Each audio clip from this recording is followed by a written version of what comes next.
What's up everybody, Nate here, and the housing market might be going through one of its biggest flips that we have seen since the 2020 pandemic boom. Just even a month ago, the housing market was in recession territory, so we saw housing sales actually lower by around 20% all throughout the United States. Consumer demand for buying homes was also dropping, home builder sentiment was dropping to a near decade low, and all of this was caused by really high interest rates. But all of those metrics seem to be flipping in 2023. We're starting to see lower interest rates, we're starting to see consumers get back into the housing market, and builder sentiment go up again. That means that the market is starting to heal and people are looking for houses again and starting to build them, which may mean a hot streak continues for the housing market in 2023. So what exactly is going on here? Well, the first thing that we need to look at when it comes to the housing market is bond yields. Now you're probably thinking, Nate, how exactly do treasury bond yields actually relate to the housing market in any way? Well, what you have to understand is that the treasury notes or treasury bonds are how investors assess risk. They're going to invest in 2-year, 5-year, 10-year bonds as a way to kind of limit their risk in the housing market or other markets. Investors are going to use the bond yield as a way to kind of limit their risks from other markets. So when they invest heavily in a 2-year or a 10-year bond note,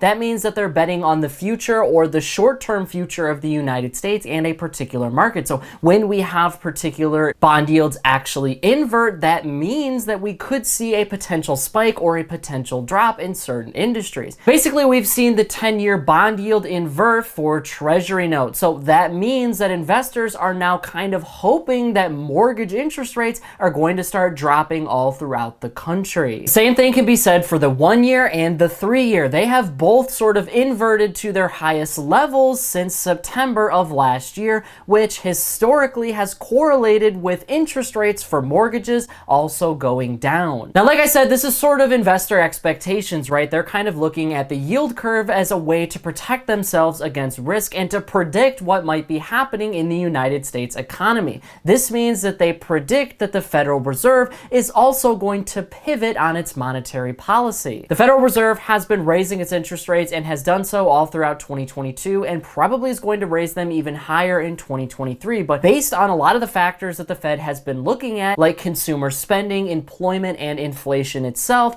that might mean that they actually pivot and reverse a lot of their monetary policies. Consumer spending and household spending has decreased. Now, it's still at a relatively high level compared to where we should be at, but for its record highs that were set in 2021, those things are coming down. So consumers are spending less, and that is directly related to the Federal Reserve raising its interest rates. Not only that, but the general prices for goods and services are coming down. Like back in the summer of 2022, we saw inflation hit an over 40-year high of around 9.1%. Today, it's around 6.5%. So it's a lot lower, and because of that, this might mean that the Federal Reserve needs to lay off on its interest rate policies. And finally, we have unemployment slightly going up in the United States. We're starting to see more layoffs, and we're also starting to see a tighter labor market in general, with workers not having as many options to choose from for a job like they did back in 2021. So all of these things from the Federal Reserve are a good sign that our entire economy is starting to cool off. And with that, they can start pivoting on their monetary policy and actually reversing their interest rates. That is exactly why so far in 2022, we have seen a little bit more demand enter the housing market. We're starting to see consumers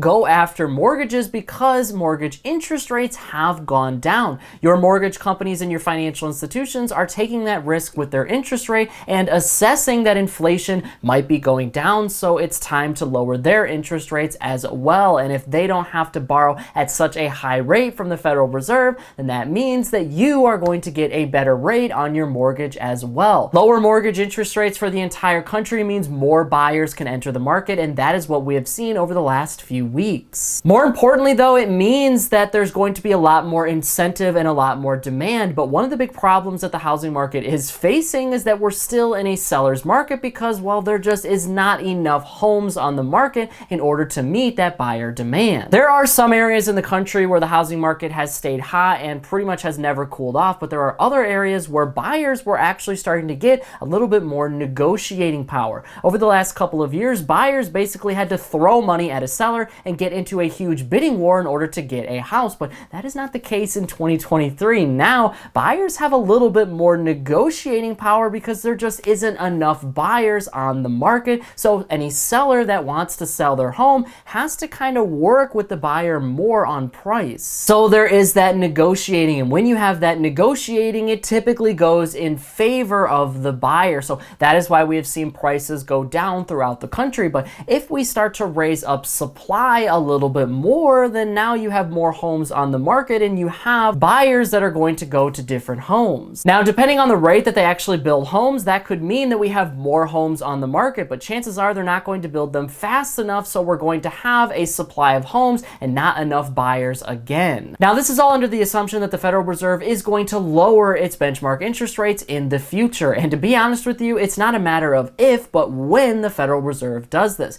Eventually, the Federal Reserve is going to have to lower its interest rates at some point. Now, that might not be in 2023. It might not be in 2024. We don't exactly know when they're going to lower them. It just depends on what the data says. But again, they're going to have to lower them at some point. They probably won't go back down to 0% for a long time, but interest rates will have to go lower in order to open our economy back up, because right now it's a little too restricted for a lot of businesses to grow and for a lot of buyers to get loans of any type, whether it's a mortgage loan, an auto loan, or to just spend on a credit card. All of those things grow our economy, and right now we're not able to grow our economy fast enough to compete on the world stage. But the Federal Reserve also has to bring down inflation, so they want to bring down inflation first, and then they can kind of assess our economic growth. But right now, we don't exactly know when those interest rates are going to come down, but home builders and Wall Street are predicting that they're going to come down very, very soon. Now, what exactly does this mean for the housing market right now? Well, to be honest with you, nothing yet. Look, these are all really good signs for the housing market. Adding homes to the market is going to help with that supply problem, and lowering interest rates is going to eventually bring enough buyers into the market where we can actually sell some of these homes and get back to that equilibrium. That is the entire purpose of the Federal Reserve kind of raising and lowering its rates to begin with. When rates go really high, they want that supply to catch up to where demand is. It hasn't really been able to do that because of other inflationary factors, like sellers or homeowners, well, they have a ton of equity in their home and they don't want to get back into a bidding war when there's not that many houses on the market and interest rates are really high and demand is also high, so they want to stay out of that. So they're not really putting their home on the market. But if there are more options, then that could mean that there is an equilibrium that is met. But we are nowhere near that just yet in the US. Yes, home builder sentiment did go up, and that is a great thing, but it is still extremely low. So that means that for the most part, home builders are not quite sold on the fact that there's going to be all of this demand in the housing market just yet. So they might slightly pick up what they're building, but they're not going to go out and build like they did in 2020 and in 2021. That's not happening just yet. Same with consumer demand and buyer demand in the United States. Yes, we have seen refinances go up. We've also seen more mortgage interest actually increase over the last couple of weeks, but it is nowhere near the levels where it was in 2020 and in 2021. The interest rates are just still too high for the majority of Americans to afford houses, and the same can be said for prices. Home prices have gone crazy, and even though they've gone down in some areas by 20% or more, they're still way too highly elevated for the average American to get in and buy that home. That means you're not going to see this huge influx of buyers in the market. We're starting to see big banks pull out, like Wells Fargo actually completely canceled its mortgage program because they just don't have the demand in order to facilitate it anymore. It doesn't make financial sense. You have a lot of real estate investment companies like BlackRock and Blackstone that are also pulling out of the housing market right now because they feel in the short term that things are only going to get worse. And things could get worse in the housing market because in the short term, the Federal Reserve may raise its interest rates just a few more times before it actually looks at the data and then pivots. And that is the thing that you need to understand here is, yes, while we have all of these promising signs, there is a lot of other signs that show that the housing market might not be booming as a lot of people are anticipating.